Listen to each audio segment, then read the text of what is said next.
Hello, my name is Sonal, and I work at Labster. And welcome to the Science Online 2020 conference by Labster. Today we have Miss Anne from the University of Copenhagen, from the Department of Cellular and Molecular Medicine. And Anne would like to present how virtual labs, how she has used Labster, and how it is adding value at her department, and especially in the special situation we have from past many months. Just before I let Anne continue with the presentation, I just want to give a bit of heads up for the viewers. If you have any questions, you can go on slido.com. You might see it on screen, the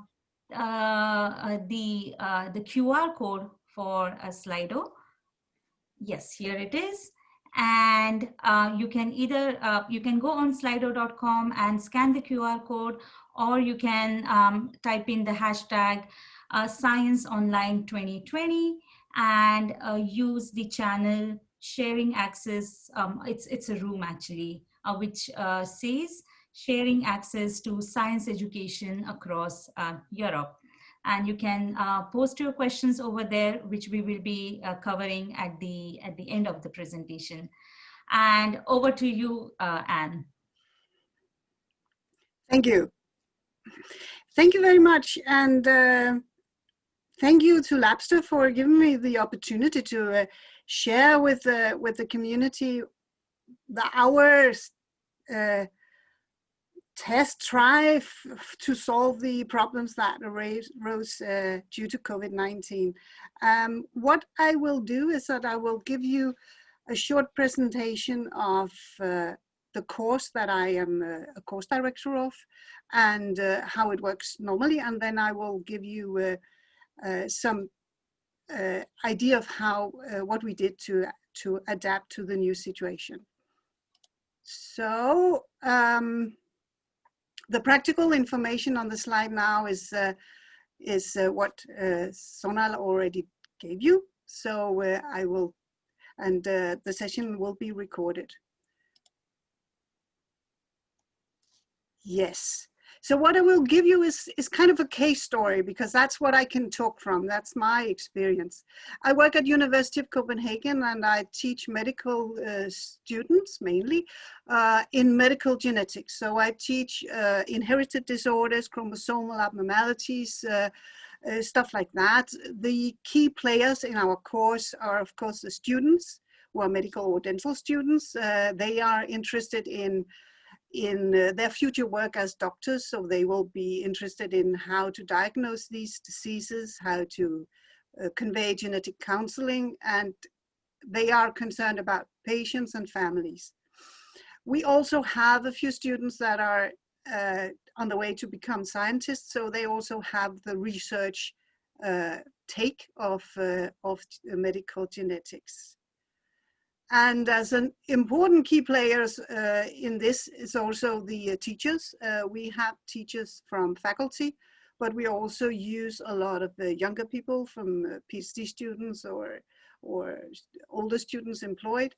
And these are also important players when it comes to changing everything.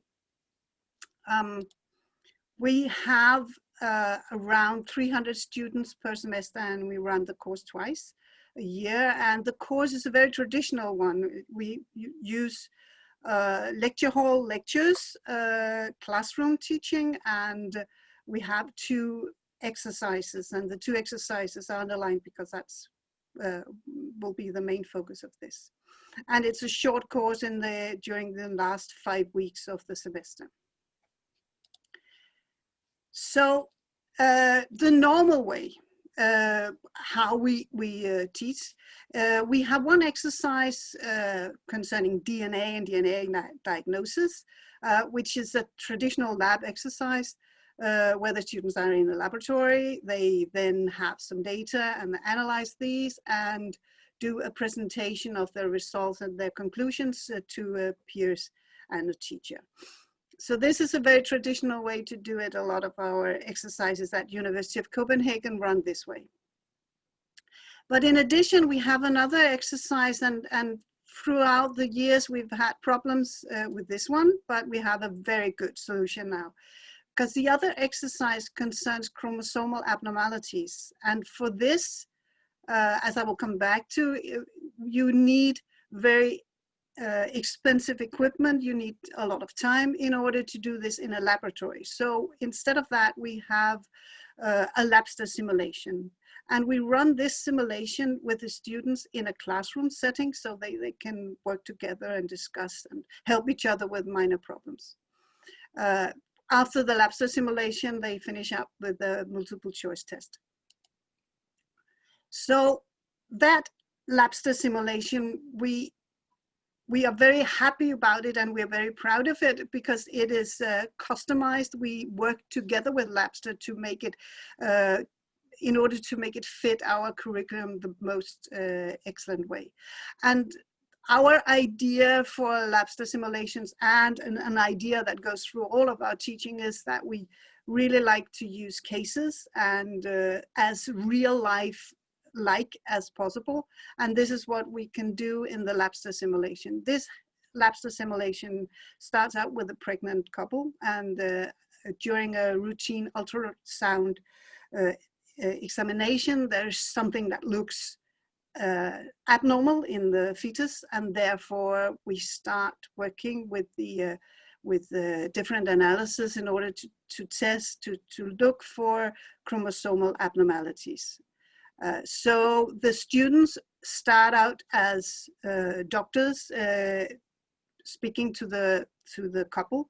Then they transform into technicians working in the laboratory to do the analysis. And then they end up being again doctors, but this time doing the genetic counseling of the couple. And we have multiple choice questions running through the whole thing in order to make sure that the students understand what they're doing, both theoretically and practically in the laboratory. So this is a simulation that we worked with Labster very, very closely in order to develop. And why did we choose a Labster simulation? Yeah, when you do these analyses, it is, I would say, important to do it real life, the way that these analyses are performed in a hospital. And that was a very important thing for us, that we wanted to show the students how this was analyzed in real life. So we can avoid expenses, we can avoid time-consuming experiments, and go directly to how things are done in real life. And that is very engaging and activating for the students, and motivating too. We know that it works, actually, because we did a bit of research on the outcome of this, and on how it affected the motivation of the students, and it is really well taken up by the students to work with the Labster simulation. So this was the situation we had. Everything was normal in March 10, and then Corona came, and at March 11 everything was different. At the University of Copenhagen, we went into a full lockdown at March 11, and with all teaching going online. From September and on, we are partially opening up again. I'll come back to how that will hopefully work, but what we faced was a full lockdown. But we were actually quite lucky in several ways. We were lucky because we did have some time from the lockdown until our course was to start, because it is a short course and it's in the very last of the semester. So it starts at the beginning of May. This was one thing where we were fortunate. Another thing was that we actually have been throughout the years working with different online solution to add to the students, to help the students in their studies. And from this, we had something to draw on when we suddenly had to change everything into online. Labster is just one example, but it's a very good example.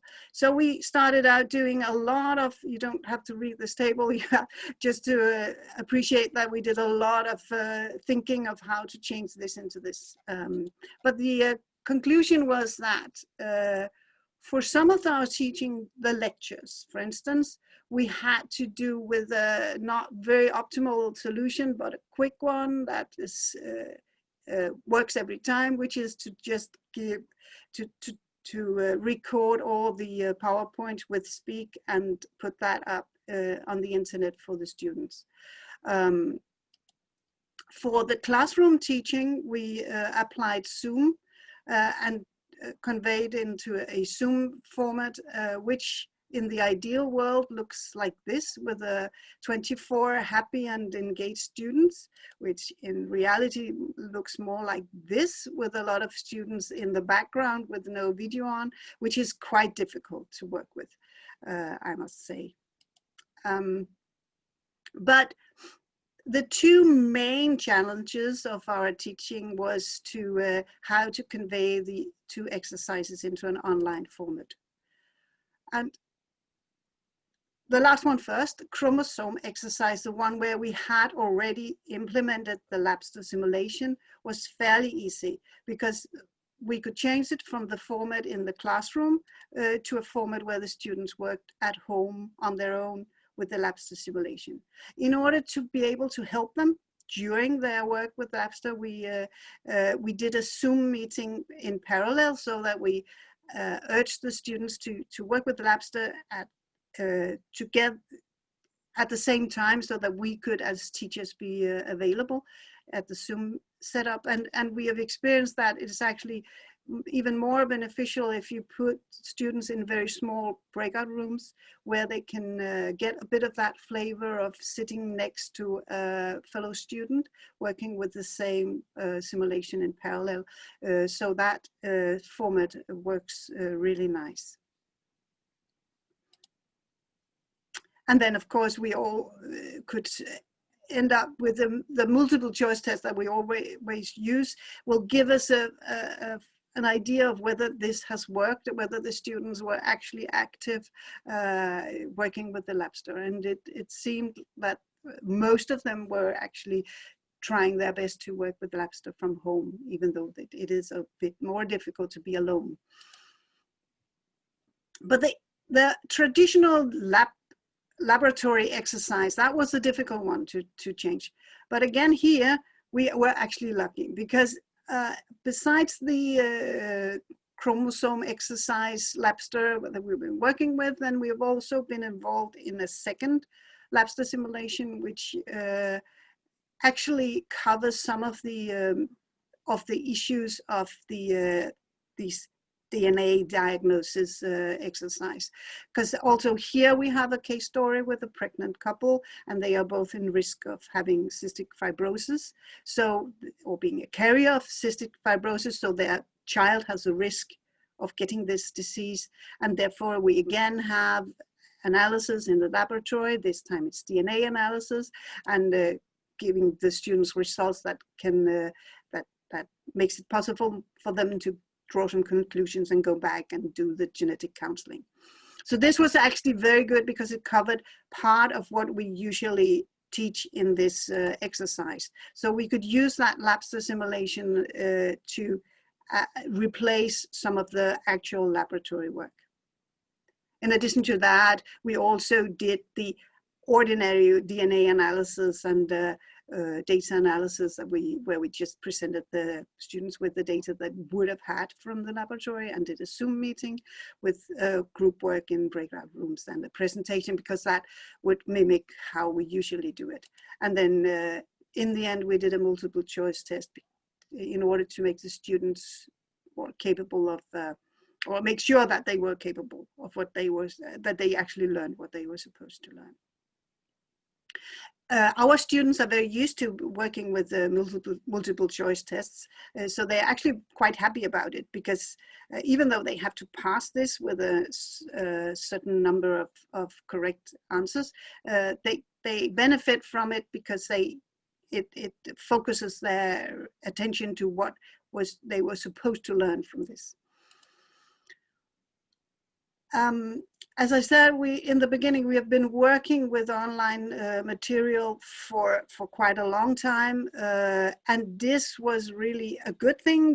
Without knowing it, we were actually getting prepared for a coronavirus situation. And I will stick to this in the future, because you never know what will happen, apparently.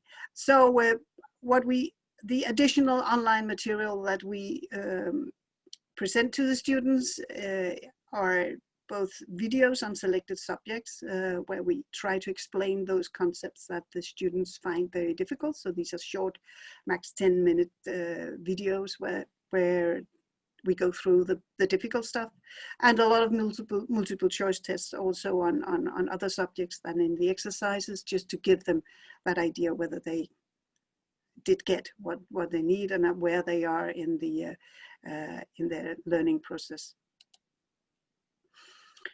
So a bit about my experiences on after having experienced a total lockdown. I just love that skipping school in 2020, because that was one of the main problems we had, was that it was very difficult to get that feeling of whether the students were actually active or not. So try to avoid having students just sitting behind that black box with maybe their name on it, and try to make them more active. We were very happy to use something like, in Zoom we have something called breakout rooms, where you make smaller groups, but in other formats you can find similar. We also were very happy to use the Labster, and especially I think the Labster in groups will be the future for this, because it keeps the students active. PowerPoint with Speak is not very well taken up by the students, and we would probably go for a streaming where we have the live feeling also. This takes some setting up from the university, which is getting there now at the University of Copenhagen after a few sort of problems in the beginning. So a bit about what we learned from this, because it was it was a bit of was a bit sudden, but have given us some ideas to where we would like to go in the future, and some ideas about what is important. So engage the students is very, very important, because they are on their own alone, or maybe far away from their normal setting. So it's difficult for them to keep their motivation. So it's important that we keep them engaged all the time, use teaching methods where they have to work individually, in groups, solve problems, etc. It's always also very important that you make it clear to them that they take over more of the responsibility of their own learning process, and to present to them some tools that they can use on this. You need to be very flexible. So you need to make a setting where things can be used in different ways by different students, those who are like to follow the schedule, those who for some reason have to do it differently. And as a teacher, you really need to be very, very aware, to be available, to answer emails, use discussion forums, and even make individual online meetings with the students, because they need you. So you need to communicate a lot, because the students are at home, they are confused and worried, but so then you make sure that you explain to them what how things are going to work, what is the structure, and how they can survive in this, because they really miss going to the university, mainly probably because they miss their fellow students, not the teachers, but that is also very important. From August and onward, we are going to at University of Copenhagen try us to fill in a new form where, because the university is open now, but not fully open. There are limitations to the number of students that we can put into each classroom. So we need to find a way where we can limit the number of students physically at campus, but then at the same time give them all the teaching that they need. So we will be working with solutions where some students are present and some are not, and one of the ways is the one called hyper flexibility, and streaming is another way to do it. And Labster, of course, would also be very helpful in such situations. We haven't gone into this yet because our course is also in the late of the fall semester, so we haven't tried it really yet. But this is what the plan that this is how it's going to work.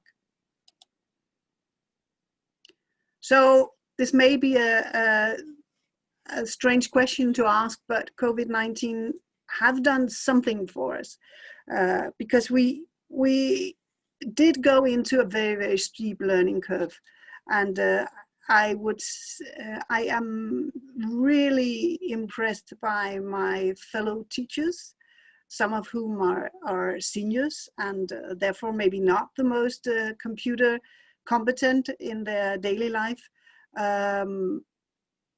but they have done amazing job in trying to learn all of these different new ways to teach. Importantly, it has also increased the awareness of the university that we need to have these tools, and that is that I think will help us in a long term, because it means that we will now have some more resources for developing these different teaching methods. So our conclusion was that we can do it, and actually that the students can do it. There is definitely room for improvement from our side, but also for the students, because they actually, that is a nice way to finish. Our students finish up with an exam, and a traditional exam, and we were a bit worried whether that would go okay, but it turned out that the students were actually doing quite well in the exam, and even though they might have been more worried than normally, they actually did well. So they can do it, even though they are not completely happy, but it can work. So with that, I think these were the words from me, and I take any question that may come up. Perfect. Thank you so much, Anne. This was indeed very, very helpful, and I so agree with the points with the student engagement being the priority and the communication. And let's take up some questions. If we can have a Slido, and if we can see some questions. Perfect. Yes. So what kind of training is needed for your colleagues prior to jumping into Labster simulations with students? Well, the best training is actually to just work with the Labster simulation yourself. And I urge every teacher that was going to meet the students will be urged to we say work with the simulation, but actually often it turns out to be play the simulation, have fun with the simulation, because usually when you are a teacher in medical genetics, you should be able to do just the technical part. So work with the simulation. That's where you learn the most. Okay, perfect. And next one is, would you recommend Labster to other institutions? Definitely. We are, I would say, we are very fortunate because we had this opportunity to customize. But that's not to say that that this is the only way to implement. It was just a very, very good way for us, because it gave us the opportunity to also put our mark on the Labster simulations. But definitely. Glad to know that, Anne. Um, how do you ensure that student gets hands-on experience and also develop their soft skills is one of the other questions that we have in the chat box. Yeah. Well, the soft skills here would be, yeah, well, in normal situation, we try to keep that exercise where we go into the laboratory, because among the skills that the students need to have are the actual physical handling a pipette, handling a tube and a sample, and we like to keep that.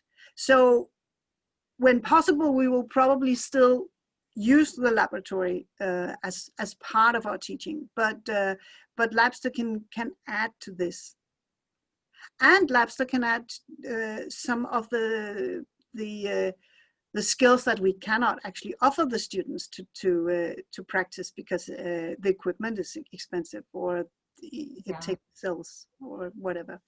Mm-hmm. Okay.